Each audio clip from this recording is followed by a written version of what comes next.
Shalom, Lieutenant Colonel Shefler here. I'm standing at the Israel-Lebanon border. In this beautiful place, Hezbollah conducts acts of terror.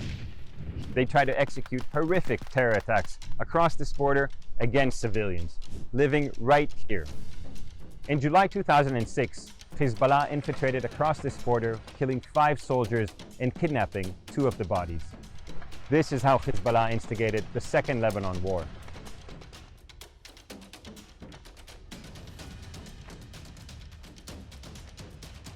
For 34 days, Hezbollah fired thousands of rockets at civilians here in their homes.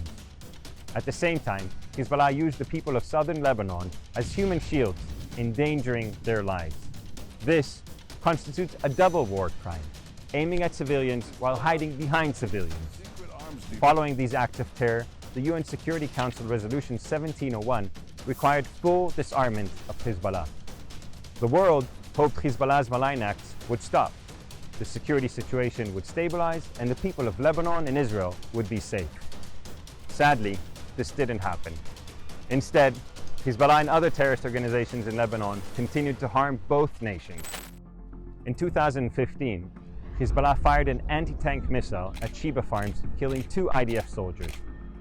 In 2018, the IDF exposed terror tunnels dug by Hezbollah to be utilized by Radwan Hezbollah commando terror forces to infiltrate into Israel and kill civilians. Then, in 2019, Hezbollah operatives fired anti-tank missiles across the border and attempted an armed infiltration. In 2020, Hezbollah operatives fired into Israel territory toward the IDF and into northern Israel. Today, the people of Lebanon are suffering from an ongoing crisis, an economic, humanitarian, and security crisis. Hezbollah is enhancing this crisis, abusing the dire situation. Hezbollah's action on both sides of this border hurt us all. The IDF is determined to protect the stability and safety of the region.